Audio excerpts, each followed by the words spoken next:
Hello, all you amazing people. Remember, you're always amazing because you clicked on a small YouTuber's video. Currently, I'm at 367 subscribers. It would really mean a lot to me if you did subscribe. Thank you so much, and let's get into it. So, we're going to be doing a main DPS tier list. Top 10 main DPSs. Now, we're going to go with number 10, and I'm just going to be like, well, hey, yo, Tartaglia and Yoimiya, their performance, it's hard to judge a AoE damage and then a single target. So when it came to spot 10 here, I was just like, well, let's just, have both of them in this spot.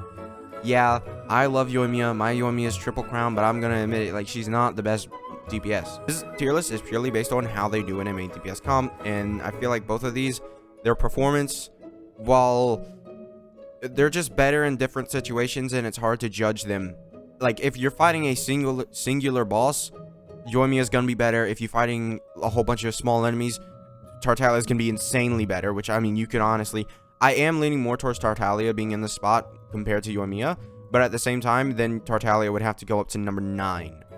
Because, well, Hu Tao is practically just a slightly higher damaging Yoimiya, from what I can tell. The damage difference between Hu Tao and Yoimiya is nowhere near each other, but it is enough for me to say Hu Tao is definitely above these two.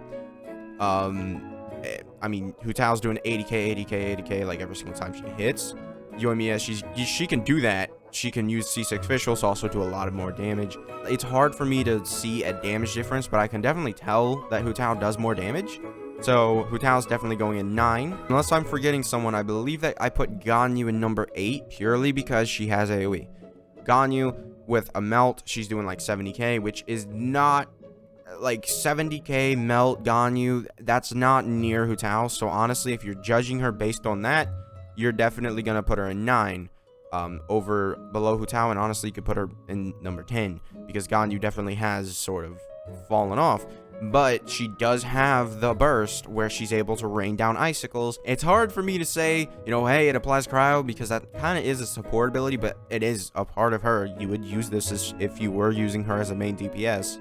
And, well, yeah, if you're using someone who can freeze, and who can allow Ganyu to freeze, she's going to do insane amounts of damage. Mona makes her do crazy amounts of damage. I think I've seen like a 200k Ganyu shot from Mona. That's just pretty crazy to me.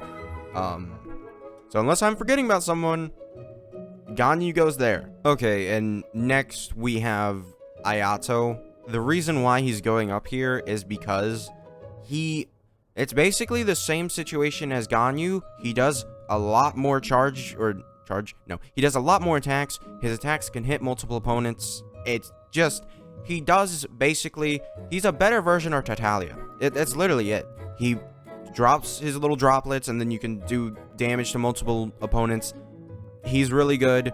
Not the best. He's number 7, from what I could tell.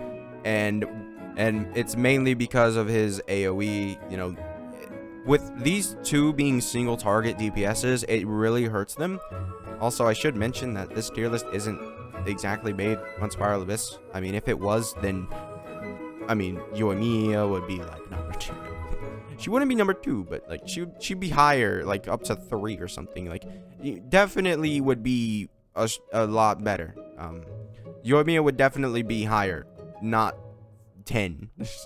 With her single target DPS, that definitely does help her in this Spiral Abyss compared to Tartaglia, who not gonna be good against those single bosses. Basically, it's not gonna happen. You're always gonna be fighting some form of multiple opponents, so AoE I do place higher because I was able to say, hey, Yoimiya's non-AoE is not that big of a deal, but you have to spend time on those small hilly churls that spawn next to the huge big boss with Yoimiya. Whereas with someone like Tartaglia, you're hitting the boss, but then you're also going to be hitting the other two.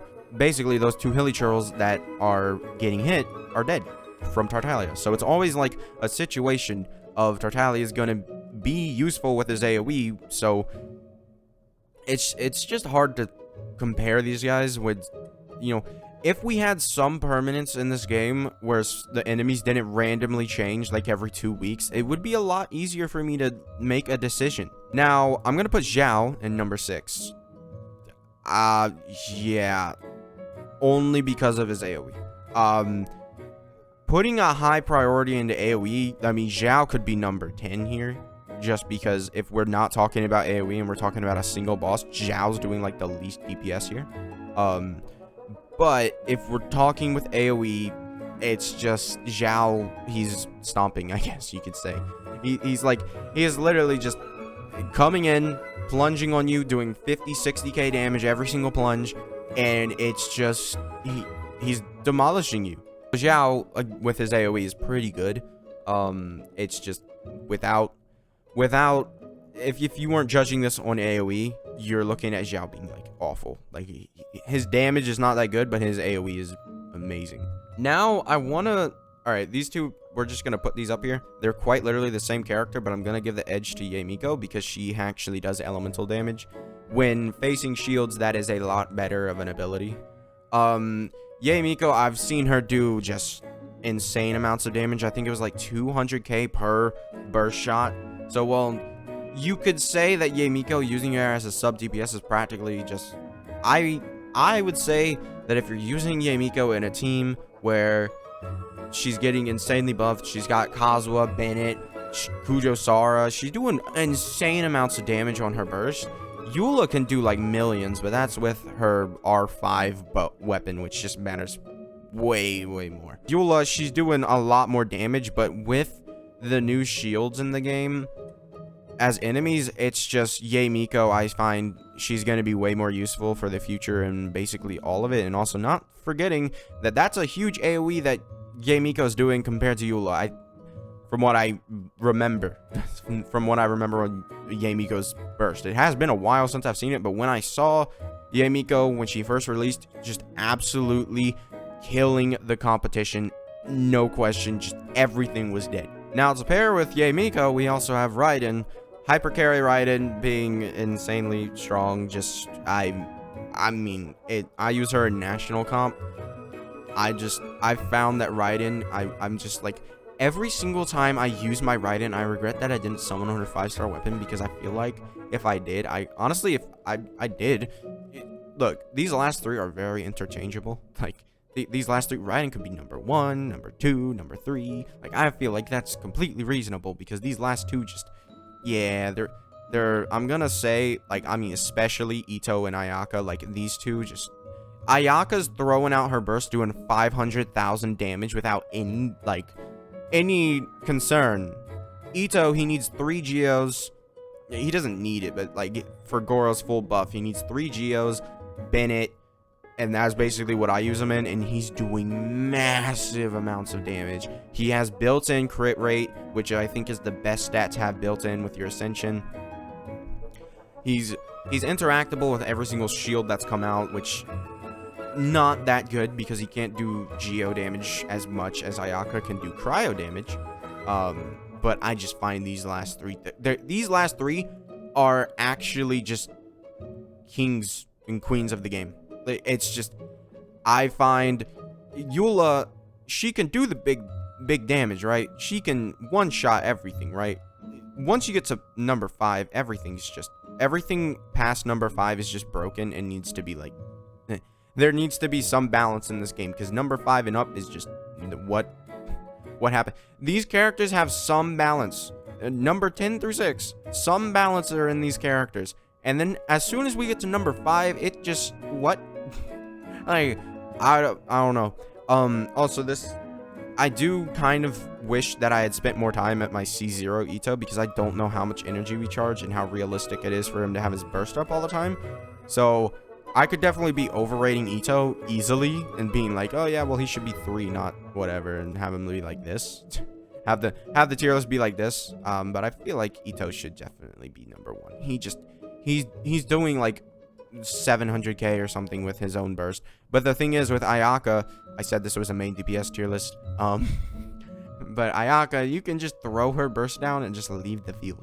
That's kind of how it works. Yeah. Also, if Ito could possibly ever get buffed by Kazuha, I feel like this crown here is definitely worthy. I don't think anybody could fight Ito. If Ito got buffed by Kazuha and got more Geo damage bonus, it's over. Like, all the characters on this tier list except Xiao can be buffed by Kazuha. Everybody except Xiao and Ito. And Eula, right? Well, I guess you could buff Eula with... You could do a cryo damage Eula with her one swings. Like her single swings that she does before her burst. It definitely does hurt Ito that he can't be buffed by Kazuha and that Geo is not swirlable. I don't know why they did that. I feel like a flying rock and going to your face would hurt. I mean, I just feel like that's kind of like that'd hurt, right? So yeah, here's your tier list. It's very pixelated, except Raiden for some reason. Raiden's the only one without pixels. And Xiao. And Hu Tao. Why is that? So yeah, it's very pixelated. But this is the tier list. You can basically tell what the characters are. I'm gonna go back to normal now. I guess I should have said some honorable mentions. Diluc is like right there, and so is Klee. But I would consider Klee like number 12. This guy's 11. Klee's number 12, just because you're not Klee. She's too clunky. Just using her, it feels bad to use Klee, and it's just that has to go in when you're considering Klee as a main DPS character. That has to go in. If the character's movement sucks, then it has to go in, which is why I don't like Xiao sometimes, because he always gets hit. It's very hard to dodge with Xiao, meaning Zhongli's shield breaks, especially with Xiao's long cooldown. It definitely does worsen. But I'm strictly looking at this as like, how good is their damage? How good is it? Because Xiao, the only flaw that I just said was Zhongli's shield. Yeah, I don't have a triple HP Zhongli, so I could definitely have Zhongli just completely protect Xiao. I just never have done it. Eula could definitely go into like that, because Eula can do a lot of damage, but I've really just... The physical damage definitely holds her back. I feel like Yae Miko, she's just got her solid placement, just like 400. I mean, you could definitely... It's just... Yae Miko could definitely be 5, but I feel like she's 4 just because her element, right? It's just... I feel like I'm comfortable with these. Raiden, I said main DPS, but Raiden being a main DPS supports the team, so her energy just completely filling every single time. You can have Yae Miko on that team. So yeah, this is my tier list. Make sure to subscribe, and I'll see you guys next time. Bye.